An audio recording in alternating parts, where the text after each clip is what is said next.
নমস্কার বন্ধুরা, কেমন আছেন সবাই? সুইট ডেস্টিনেশনে আরও একটি ব্লগে আপনাদের সকলকে স্বাগত জানাই। এখন চলছে শ্রাবণ মাস, আর এই শ্রাবণ মাসে সবাই যায় তারকেশ্বর। দেখুন ট্রেন ভর্তি লোকজন, সবাই এখন যাচ্ছে তারকেশ্বর বাবা তারকনাথের কাছে। আজকে রবিবার, ওই জন্য আজ থেকেই সবাই চলে যাচ্ছে শেওড়াফুলি ঘাটে। শেওড়াফুলি ঘাটে স্নান করে ওখান থেকে গঙ্গা জল নিয়ে রওনা দেবে বাবা তারকনাথ ধামে। শেওড়াফুলি থেকে যেহেতু তারকেশ্বর কাছে, ওই জন্য অনেকেই নামেন ওই শেওড়াফুলি ঘাটে। আবার অনেককে দেখলাম এই মগরা স্টেশনে নেমে ত্রিবেণী ঘাটে যাচ্ছে। মগরা স্টেশনের বাইরেই আছে টোটো স্ট্যান্ড, এখান থেকে ত্রিবেণী ঘাট হচ্ছে 20 টাকা। এছাড়া মগরাতে আরও একটি ঘাট আছে, সেটা হচ্ছে আনন্দময়ী ঘাট, ওখানের ভাড়া হচ্ছে 15 টাকা। চলে এলাম ত্রিবেণী ঘাটে। এখানে দেখুন এখনও অনেক ভিড়। তার মানে ভাবুন, এখানেই যদি এত ভিড় হয় তাহলে শেওড়াফুলি ঘাটে কত ভিড় হবে।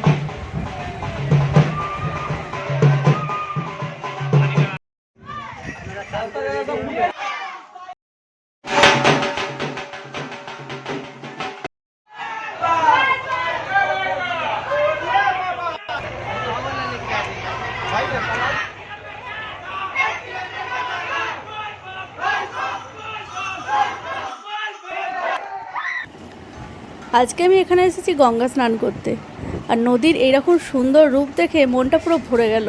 তার উপরে এই নৌকাটি অসাধারণ লাগছিল। এখানে এসে আরও একটি জিনিস ভালো লাগলো, অনেক সুন্দর সুন্দর বাঘ দেখতে পেলাম জানেন। গঙ্গা স্নান করতে এসেছি আর জল নিয়ে যাব না, তাই কি হয় বলুন? আমাদের তো পুজোর জন্য জল লাগেই, ওই জন্য ভাইকে বললাম একটু জল নিয়ে আসতে, ওই জন্য ওকে পাঠিয়েছি জল ভরতে। তারপর ওখানে দুপুরের খাওয়া দাওয়া সেরে নিয়ে তারপরে আমি চলে এলাম বাড়ি। স্টেশনের বাইরে এখন দাঁড়িয়ে আছি, প্রচণ্ড বৃষ্টি পড়ছে। আমার গঙ্গা স্নান করতে যাওয়ার একমাত্র কারণ ছিল, কারণ পরের দিন বাবা মহাদেবের পুজো দেব, ওই জন্য আরও গিয়েছিলাম।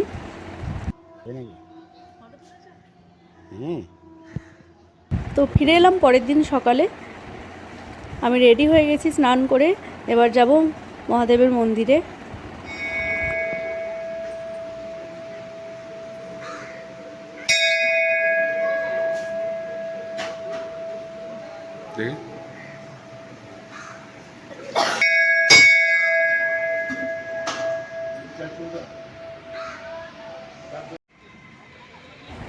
ফাইনালি চলে এলাম বাবা মহাদেবের মন্দিরে। আজকে অতটা ভিড় নেই, কারণ হচ্ছে আমি অনেকটা বেলা করেও এসেছি, প্রায় 1টার মতো বাজে। আর যেহেতু বাবা মহাদেবের পুজো 12টার পরই করতে হয়, ওই জন্য 1টার সময় সিদ্ধান্ত নিলাম যে যাব। আমাদের বাড়িতেও শিবলিঙ্গ আছে, তো বাবাকে অভিষেক করিয়ে তারপরে আমি এখানে এসেছি মন্দিরে। মন্দিরের পরিবেশটা অত্যন্ত সুন্দর, চারিদিকে সবুজে সবুজ। আর ওই যে সামনে দিয়ে চলে যাচ্ছে স্টেশন, খুব কাছেই। এই মন্দিরটি থেকে খুব কাছেই হচ্ছে বর্ধমান স্টেশন। এই মন্দিরটিতে শিবলিঙ্গের পাশাপাশি আছে হনুমানজির মূর্তি আর আছে গণেশজির মূর্তি। হিন্দু ধর্মে শ্রাবণ মাস অত্যন্ত গুরুত্বপূর্ণ।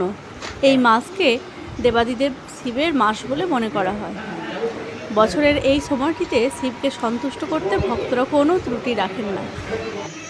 আর এই মাসেই ওই জন্য ভোলে বাবার মাথায় জল ঢালতে আমরা সবাই চলে যাই মন্দিরে।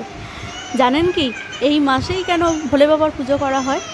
কারণ পুরাণ মতে এই শ্রাবণ মাসেই হয়েছিল সমুদ্র মন্থন, আর সেই সময় মহাদেব হলাহল বীজ পান করেছিলেন। সেই সময় বিষের তেজে তার শরীর নীল হয়ে যায়। শিবের ওই জন্যই আর এক নাম হচ্ছে নীলকণ্ঠ। আর সেই সময় যখন মহাদেব খুব বিষের জ্বালায় ছটফট করছিলেন, তখন মাতা পার্বতী তার স্তনদুগ্ধ পান করিয়ে দেবাদিদেবের সমস্ত জ্বালা প্রশমন করেছিলেন।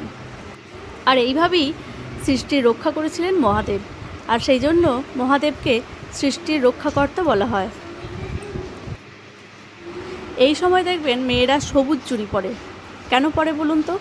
বিভিন্ন পুরাণ মতে শ্রাবণ মাসকে ভগবান শিবের জন্মমাস হিসাবে উৎসর্গ করা হয়।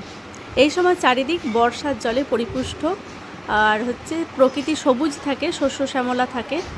মহাদেব শঙ্করের আর এক নাম হচ্ছে পশুপতি।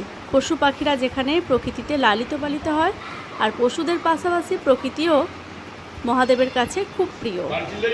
আর এই সময় হয়েছিল কি, মাতা পার্বতী একদিন খুব রাগ করেছিলেন। তখন মাতা পার্বতীকে সন্তুষ্ট করার জন্য মহাদেব সবুজ কাঁচের চুড়ি মাতা পার্বতীকে উপহার দেন। আর সেই দেখে তো মাতা পার্বতীর মন গলে যায়, সেই থেকে অনেকে সবুজ চুড়ি পরে। তাছাড়া আর একটা কারণ হচ্ছে, এই সময় তো সব চারিদিক সবুজ থাকে, সবুজ বর্ণ ধারণ করে গাছপাতা সব কিছু। আর দেবাদিদেবের যেহেতু সবুজ রং খুব প্রিয়, তাই তাকে প্রসন্ন করতে সবাই সবুজ চুড়ি পরে। বাস্তুবিজ্ঞানীরা আবার মনে করেন যে সবুজ রং প্রচুর মাত্রায় জীবের মধ্যে পজিটিভ এনার্জির প্রতিফলন ঘটায়, আর সেই কারণেই সবাই পরে, যদিও আমি পড়িনি।